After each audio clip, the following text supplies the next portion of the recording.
और लड़ेंगे दादा। एक बात बोलते हैं, आज भी बोल रहे हैं, आपके कैमरे के सामने भी बोल रहे हैं कि जो भी हमारा हमारा जमीन हमारा अधिकार है, जो भी किसी तरह का तानाशाही रहेगा पटक पटक के मार, आज भी ये बात बोल रहे हैं।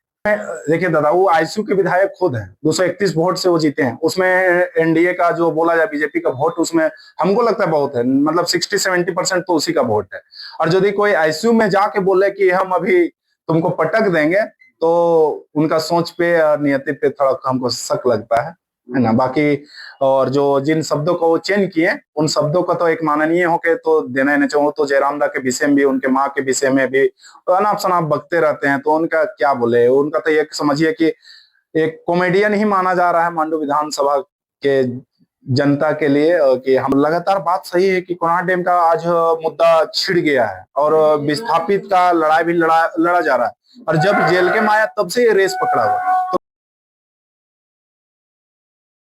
तो इसमें मेरा ये मानना है कि आप लोग जब 2029 में जाइएगा चुनाव में, तो उसमें एक रोड मैप आप लोग अंदर में बना रहे हैं ताकि प्रवासी मजदूरों पर ये ताकि हमेशा के लिए समस्या का समाधान। जरूर जरूर, इसके लिए हम अभी से ही प्लान कर रहे हैं। हमको लगता है 1 साल पहले से प्लान कर रहे हैं कि किन किन क्षेत्रों में हमारा तीन क्षेत्रों से हम मांडू विधानसभा बिलोंग करें। एक खेती गृहस्थी, एक प्रवासी, दूसरा हमारा कोयलांचल। तो तीनों क्षेत्र को किस तरह प्रॉपर रोजगार मिले, प्रॉपर उनका हर चीज व्यवस्था मिले, इसके लिए हम अभी से ही रिसर्च कर रहे हैं कि इसको कहाँ पे रोजगार दिया जा सके। आपका देखिए कि इस क्षेत्र का सबसे बड़ा हब जो बोला जाए कोणार्क डैम है। यहाँ के विस्थापित भी लोग हैं। कोणार्क डैम को एक टूरिज्म के तौर पे इसे विकसित किया जाए तो हमको लगता है कि पूरा विष्णुगढ़ प्रखंड, टाटीझरिया प्रखंड, जितने भी आसपास के प्रखंड है, सारे प्रखंड के लोग यहाँ रोजगार पा सकते हैं, जो भी टूरिज्म के लिए है। इसे विकसित किया जाता है। एक छोटा सा पतरातू को विकसित किया गया, वहां लाखों टूरिस्ट पहुंच रहे हैं, वहां लाखों लोगों को रोजगार मिला। वहां आज आपका रिसोर्ट खुल रहा है, होटल खुल रहा है, पार्क खुल रहा है, वाटर पार्क खुल रहा है। तो वजह है कि दादा वहां टूरिस्ट लोग पहुंचने लगे, स्टे होटल खुल रहे हैं, स्टे करने लगे लोग। तो उसी तरह यदि एक तो हमको लगता है कि कोणार्क डैम जो है प्राकृतिक गोद में बसा हुआ है, यदि इसे टूरिज्म के तौर पे विकसित किया जाए तो हमको लगता है कि पूरा से पूरा आपका ये 3-4 प्रखंड जो इधर आते हैं, 3-4 प्रखंड के लोग रोजगार में एकदम आ जाएंगे, प्रवासी बनने का जरूरत नहीं पड़ेगा। नहीं हुआ था बिहारी था, प्रकृति का गोद समाया कोणार्क डैम हो या कोयलांचल हो, ये सब की चर्चाएं बहुत कम होती थी कि मांडू में आखिर क्या क्या है। लेकिन जब आप लोग जब ना चुनाव लड़े या आपका संगठन मजबूत हुआ, तब से सारी चीजें निखर करके आ रही हैं। तो ये सब दोष किनको देंगे कि इतने दिनों से छुपा करके, फिर हमारे पास कहते सोना तो था लेकिन हम छुपा करके क्यों रखा हुआ? देखिए दादा, लगातार बात सही है कि कोणार्क डैम का आज मुद्दा छिड़ गया है और विस्थापित का लड़ाई भी लड़ा जा रहा है। और जब जेल के में आया तब से ये रेस पकड़ा हुआ। तो कहीं ना कहीं माहिदा लगातार उनको लीड कर रहे हैं। हमारे जिला अध्यक्ष उसी क्षेत्र से आते हैं, विस्थापित भी हो सकते हैं, तो उन्हीं जगहों से रेस दिए हुए हैं। देखिए पहले भी पार्टियां थी, पर पहले पार्टियां क्या सोचती थी ना कि हम जीत गए हैं, 15 दिन चुनाव आया, 15 दिन खिलाएंगे पिलाएंगे, मांस मुर्गा देंगे, जिसका जो इससे बिकेगा इसको खरीदेंगे, जो पैसे से बिकेंगे पैसे से खरीदेंगे। तो ये मकसद था। हमारा मकसद ये नहीं है।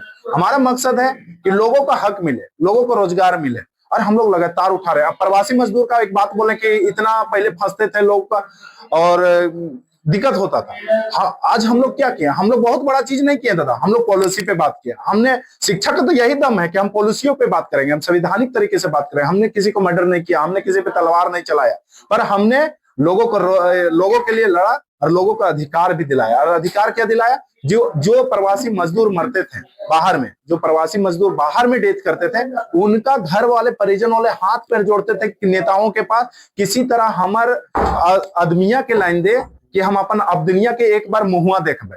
पर अभी के समय में मान सम्मान के साथ उनका बॉडी पहुंच रहा है और उनके घर वाले, उनके जो छोटे छोटे बच्चे रहते हैं, उनके परिजन को एक उचित मुआवजा के साथ मिल रहा है कि उनके बच्चे का भविष्य बचा रहे, उनके बच्चे पढ़ लिख सके। तो हमने इस पर काम किया है। तो यही तो युवाओं का टीम है, यही तो जयराम दा का एक अलग विचार है, और यही विचारधारा हम लोग को लोगों को प्यार और सम्मान का भूखा बनाता है। लेकिन बड़ी लड़ाई कर रहे हैं, कहाँ किसके साथ लड़े हैं दादा? बतौर विधायक किसी भी क्षेत्र का पुल पुलिया गाढ़वाल बना देना विकास का पैमाइश नहीं है। आज जैसा आप लोग के द्वारा जेल के उनके द्वारा शिक्षा के प्रति अलग जगाया जा रहा है, उसके बाद आने वाले समय में सियासी तैयारियों के बारे में बात करें तो मांडू के विषय में मांडू विधानसभा से क्या उम्मीद रहेगा जेल के बारे में? जेल के में देखिए, हमने बहुत प्रयास किया इस बार फाइट करने का। लोगों को थोड़ा सा, हमको लोगों को क्या बोलेंगे, हम खुद भी इस पंचायत में नहीं पहुंच सके दादा, तो जनता कैसे जानेंगे कि मेरा प्रत्याशी कैसा है? क्योंकि हमारा थोड़ा सा डिले हुआ था, हमारा थोड़ा सा काम करने पे कहीं ना कहीं हमारा ही गलती था, हम जनता को नहीं दोष दे सकते हैं।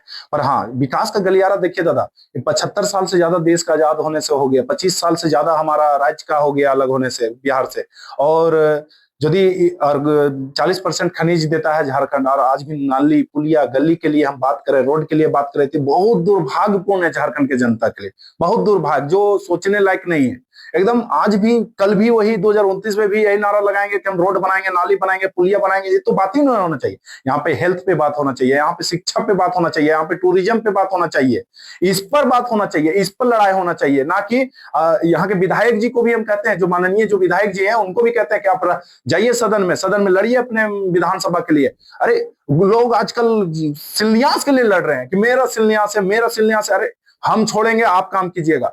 बाप यदि मेरा आगे बढ़ा के कोई चीज देता है, बाप देता है, दादा देता है, तो उसका काम रहता है वंश का कि उसको आगे तक ले जाना। तो यदि हमारे नीचे कोई विधायक जी कोई काम छोड़ के गए, तो मेरा फर्ज है कि हम उस कार्य को आगे ले जाएंगे। शिलान्यास के लिए लड़ना क्या है? वही भी बोल रहे हैं कि लड़ाई के लिए तो सीसीएल परियोजना कहाँ कोयलांचल में तो बहुत आवाज उठती है बिहारी महतो जी की, लेकिन ऐसा हम भी देखें कि विष्णुगढ़ क्षेत्र में भी इसी तरह कंपनी से हॉट टॉक कब तक न होने वाली, क्योंकि आप लड़ाई लड़ने में माहिर हैं। लड़ाई लड़ने का कहने का उद्देश्य मेरा यही था कि आपका जो अभी जो हाल में जो वीडियो जारी हुआ था कि कोयला हमारा जमीन हमारा रंगदारी तय कर दे, ये सब क्या मामला हुआ? देखिए, मामला ये हुआ था दादा कि जिस समय देश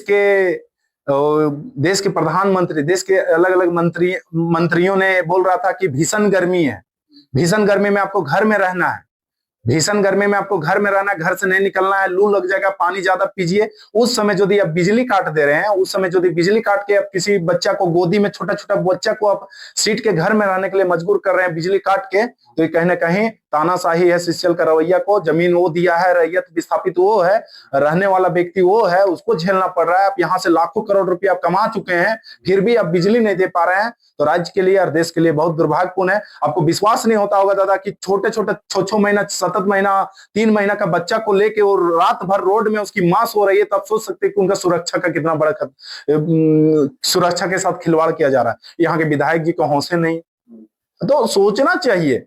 हम इन सब चीजों के साथ नहीं लड़ेंगे। जो नेता जो सोचता नहीं, वो चीज जेएलकेएम के सिपाही सोचते हैं। छोटे छोटे चीजों से एक बड़ा रूप लेता है। अब छोटा चीजों को छोड़ दे रहे हैं, खाली बड़ा बड़ा चीजों को देख रहे हैं, तो हम लोग छोटा चीज को पकड़ के चल रहे हैं। जनता बहुत बड़ा चीज नहीं मांगती है, जनता छोटे छोटे चीजों को मांगती है, और छोटे चीजों पर हम लोग विशेष ध्यान दिए हैं। अच्छा, लेकिन और लड़ेंगे दादा। एक बात बोलते हैं, आज भी बोल रहे हैं, आपके कैमरे के सामने भी बोल रहे हैं कि यदि हमारा जमीन हमारा अधिकार है, यदि किसी तरह का तानाशाही रहेगा, पटक पटक के मार। आज भी ये बात बोल रहे हैं। लेकिन एक चीज है, एक वीडियो आया था, आप भी देखे होंगे कि वर्तमान विधायक जो है उनका बात कुछ रहा कि हालांकि चुनाव अलग की बात है, लेकिन उनका एक अति आया था कि अकेले आज से चुनाव लड़ेंगे, और ये सब जो बात है जो अपशब्द वगैरह भी बात हुई, तो क्या इस तरह की कोई जनप्रतिनिधि? वो खुद है, देखिए दादा, वो आईसीयू के विधायक खुद हैं। 231 वोट से वो जीते हैं। उसमें एनडीए का जो बोला जाए बीजेपी का वोट, उसमें हमको लगता है बहुत है, मतलब 60-70% तो उसी का वोट है।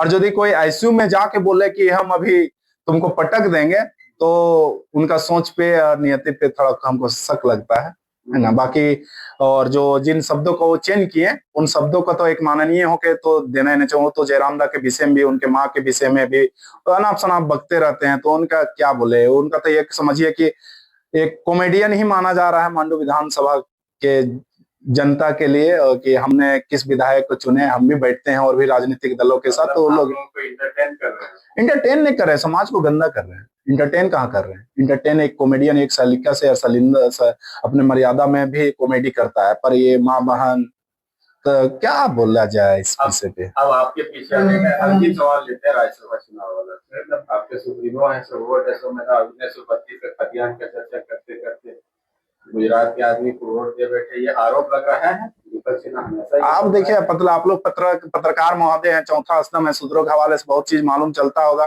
पर वो तो खुले पत्रकारों सैकड़ों मीडिया बंधुओं के सामने बोले बाबा वैद्यनाथ राम जी जय हो जय भोलेनाथ बोल दी थी, तो हम क्या बोल दें, कोई लिखित तौर पे तो नहीं दे सकते हैं। और वो तो छोड़िए, जयराम दा तो सिंगल थे और 7 वोट कहाँ चल गए, ठीक है, और 7 वोट कहाँ चल गए, तो ये तो खुलेआम बोले। और क्यों नहीं बोले बाबा वैद्यनाथ जी, क्या नहीं बोले, और विधायकों को तो बोलना चाहिए 7 वोट।